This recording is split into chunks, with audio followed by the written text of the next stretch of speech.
In today's tutorial, I'm going to show you how to change the date format presented on your macOS device.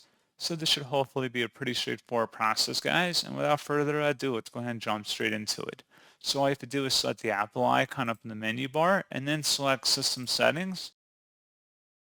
On the left panel, select the General, and then on the right side, you want to scroll down and select the Language and Region. And then you want to go versus date format and click the drop down and then select whatever format you want it to be presented as. And that's all you have to do. So pretty straightforward process, guys. And as always, thank you for watching. I do hope that was able to help you out. And I do look forward to catching you all in the next tutorial. Goodbye.